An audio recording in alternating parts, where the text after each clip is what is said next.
We pivoted to B2B, focused on needs and aim for impactful learning. Using stock and just the general terms were not great. But the epiphany that we had was that it made us realize, okay, if a company is ready to buy us for us being able to offer these things, then perhaps we are solving a bigger problem. And so that's kind of how we pivoted from becoming a B2C company to becoming a B2B company. So that's where we are today. So we pivoted. Now we've built a learning management system for enterprise companies, both for education companies and for corporate. And yeah, our vision, like I mentioned, is really to exit in the next 2 years, have a positive impact on 1 million folks, and bettering and improving their lives through learning. And then yeah, that's it. I'll take the paycheck and chill a bit and maybe start a new business after. So how long has your longest customer been with you? It's been almost 3 years now. Yeah, 3 years. Well, since we pivoted. So basically, they were our first client.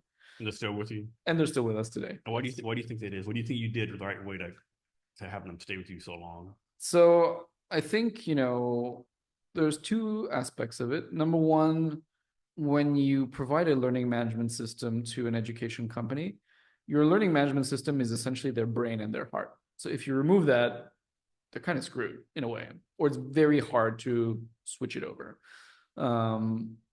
I think we've done a good job overall meeting their needs and requirements and helping the business deliver value overall. Today, they have 50,000 users just from them on our platform using our stuff.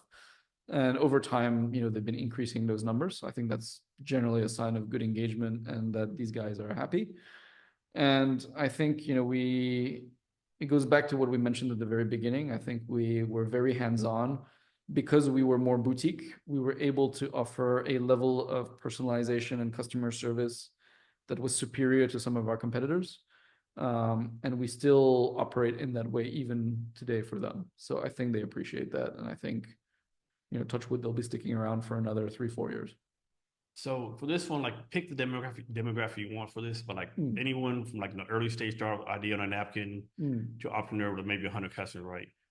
Pick anyone in that realm, in that scope. What would your advice to that person be? Good question. I think there's a couple pieces of advice that I would give.